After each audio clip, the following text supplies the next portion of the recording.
A phone call. As the ringtone of my smartphone sounded, I looked at the screen, and so it was from my dad. "Hello, Dad. What's up?" "Emily, have you already reached John's family home?" "Not yet, but I just got off the train and missed the bus. Looks like I have to wait about 30 minutes for the next one." "Oh, that's good. What time is it?" "The next train heading back?" In about 20 minutes." "Okay, got it. Then wait in the station lounge. Don't get on the bus. Just wait there until I come to pick you up." "That's impossible. I need to go help with a wake at Susan's place as soon as possible." "You don't need to go. Why not? John is on a business trip in Italy." "I have to go since I'm the only one here. I'll explain everything once we meet up. Just don't go, all right?" "Oh, okay. I'll wait then. Why is Dad so frantic about calling me when I'm on my way to my deceased Mill's house?" Despite my doubts, I decided to wait for my dad. "My name is Emily Johnson. I've been married to John for 3 years. Currently, I work part-time at a bookstore close to the nearest station. My husband John works in the system development department of a multinational corporation. His company, expanding both domestically and internationally, focuses on developing and building ID systems, so he often travels abroad for half of the month. John's family home is in a rural area, and they continued farming until his father passed away. The first time I visited with John, since I'm alone, my cooking becomes pretty casual. All I eat is rice and pickles. His mom, Susan, while laughing, served me rice and her homemade pickled cabbage. The delicious rice and superb herb pickles were a real treat. "Susan, this is delicious. I can't think of any other words but delicious. I eat it every day." She seemed pleased to hear that. "Feel free to have seconds." When leaving, she gave me pickles, ordered tea from Oregon and rice from Idaho. It feels like it just happened yesterday. On the first day I met her, I felt we would build a good relationship. It takes about 2 hours by car to reach Scene's family home.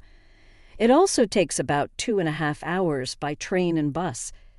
This morning, I got a call from my sister Sarah about Susan's death. "Hello, Emily. Susan passed away a little while ago. The wake is tonight. Can you make it by 2:00 p.m.? "Yes, I understand. But John is currently overseas on a business trip. I'll try to contact him, but I'm not sure if he can return today or tomorrow." "Oh, is that so?" "That's fine. Just you come." Really, Sarah seemed oddly happy about it. "Can you give me the specific time and location when you are ready? I want to contact my parents." "Of course, and don't forget to bring a black apron." "Sure, I won't forget." "Thanks. I'll be in touch later." After hanging up, I checked the time on my phone. It was 9:00 a.m. There's a 6-hour time difference with Italy, so it's 3:00 a.m. there. Is John asleep? But this can't be helped. I tried calling, but it went to voicemail after 7 rings. "Susan passed away. The wake is tonight U.S. time, and the funeral seems to be tomorrow. Can you make it back?" I left a message on the voicemail, so now it's just waiting for a response.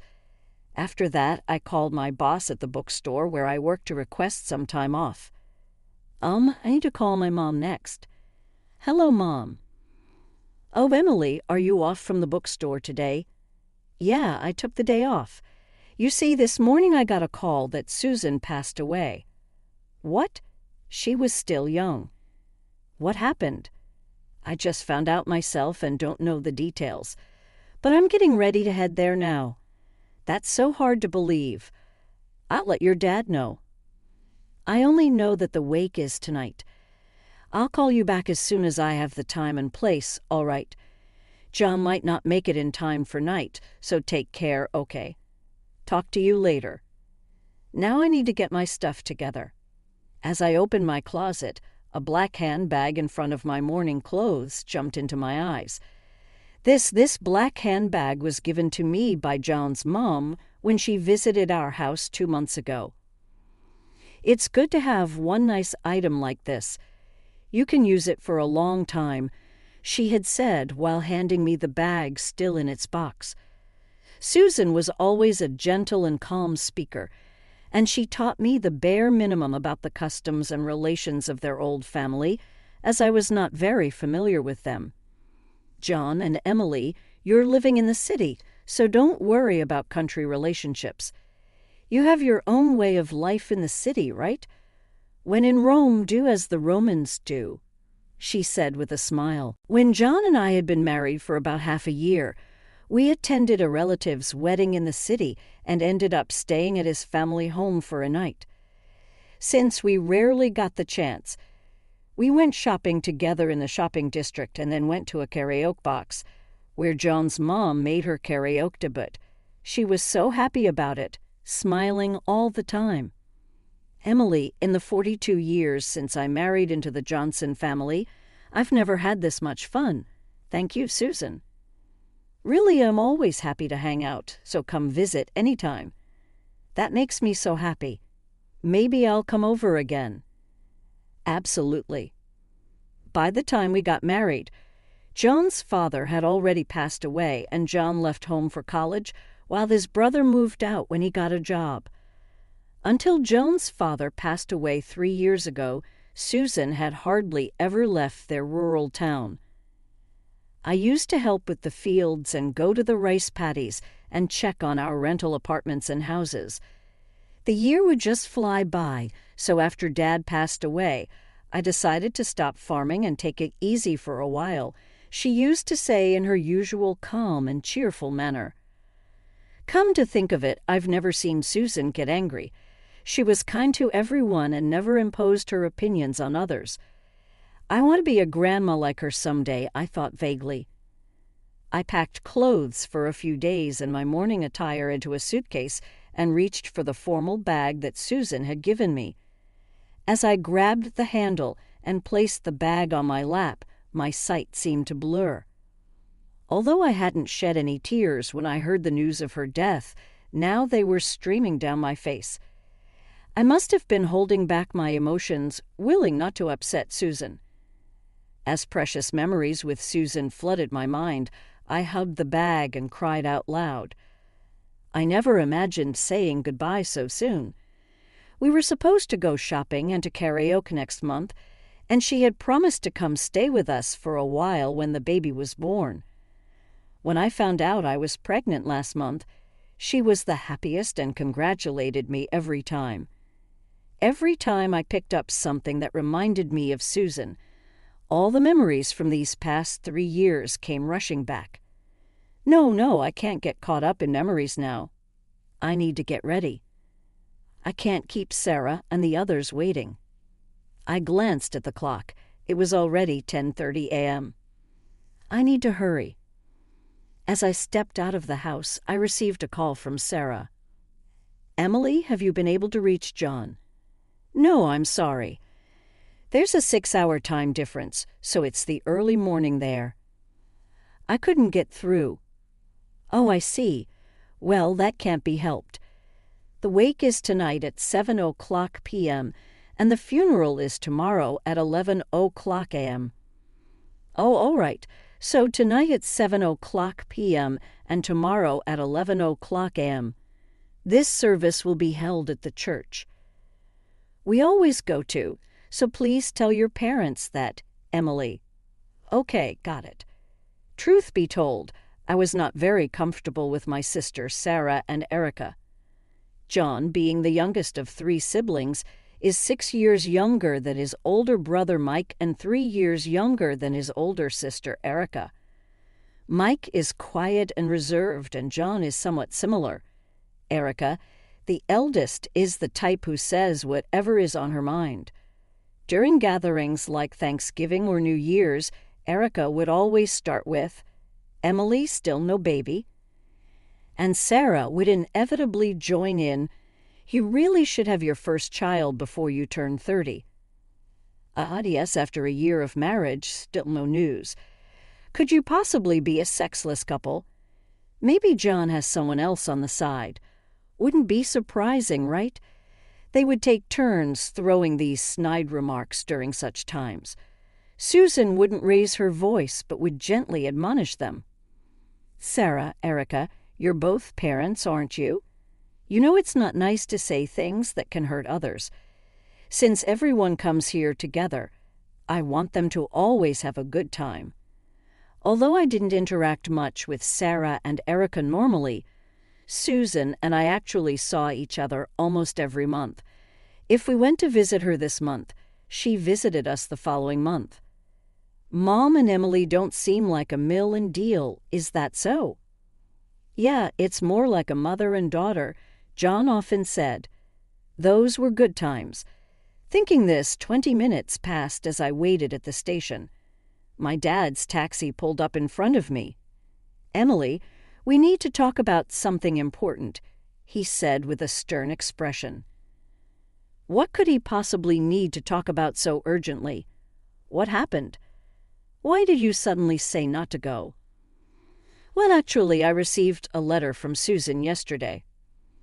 A letter from Susan to you, Dad? Yeah, she wrote that she absolutely didn't want Emily to go to the Johnson house alone. What does that mean? You should read it yourself. Oh, okay. After reading it, you'll understand why I stopped you.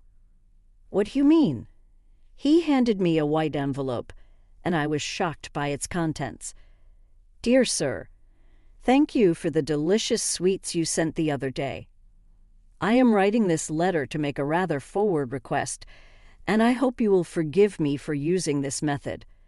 The request is that, should I pass away, please ensure that Emily never comes to our house alone. As you know, John often travels abroad and may not be able to return immediately upon my passing. Could you please make sure that she attends the funeral only with John? I am embarrassed to say this, but if the funeral is rushed before John returns, Mike and his wife, along with Erica, might try to get Emily to sign a property renunciation document without John's consent. The renunciation process shouldn't happen. I am sorry for involving Emily in any inheritance dispute. I have left my will to a trusted friend regarding the property division. I apologize for making such a request through a letter. I pray for the health and happiness of you and your wife. Sincerely.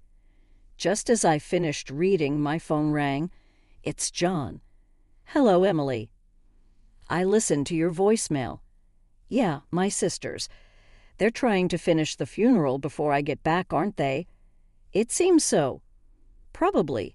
Emily, you don't need to go today. I'll talk to Erica and Mike and ask them to reschedule. Okay, that sounds good.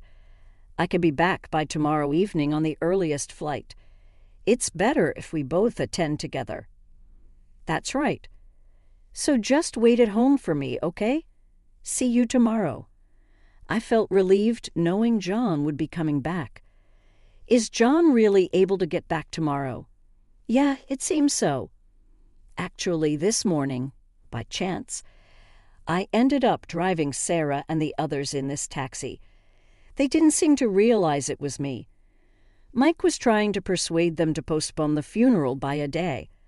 They were planning to get you to agree to property renunciation while John was still away. What, really? Just like Susan suspected. See, so apparently, Sarah's son recently crashed her car, and they're facing a lawsuit for several $1,000s. Wait, Sarah's car is a German luxury model, right? It should have insurance. It was insured, but only for Sarah. Her son forgot to get a one-day insurance with the car all banged up. She was furious about having to replace it. So they were trying to get as much of the inheritance as they could. The next evening, John safely returned home. We were all able to attend Susan's funeral together, and the will revealed an equal division of $300,000 to each couple. Sarah looked uncomfortable. Will the payment for the accident cover everything? Thanks for worrying, Emily. We're still short about $100,000, but we'll manage. Not changing the insurance policy was our fault as parents. If it's okay, you can use $100,000 for my share. As soon as I said this, everyone turned to look at me. Sarah quickly responded, "Really, thank you." But then her son Michael stepped forward and nodded. "I can't accept that, Mom." Emily is kindly offering, "No, Mom, it's my responsibility for causing the accident. How about I lend the money to Michael, and he can pay me back a little each month?" When I suggested this, Michael gratefully accepted. "If Emily is okay with that, I'd like to borrow it." "I'm sorry." He promised to pay back $500 a month from his part-time job earnings. This seemed like something Susan would approve of. "Emily, you're too kind-hearted." I almost felt like I could hear Susan's voice. Since then, Michael has been faithfully paying back the money each month. Sarah, warned by her son, stopped meddling in the matter. Time passed, and finally, the day came for me to give birth.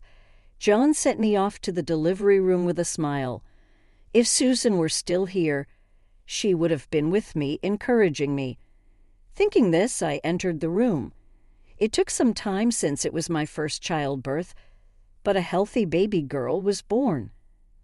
"Congratulations," said the nurse, as I smiled at my crying baby. After a few days in the hospital, it was time to go home. John had been given some time off from work so we could cherish our time as a family. Soon, we'll visit Susan's grave with our daughter. I smiled, imagining Susan's joyful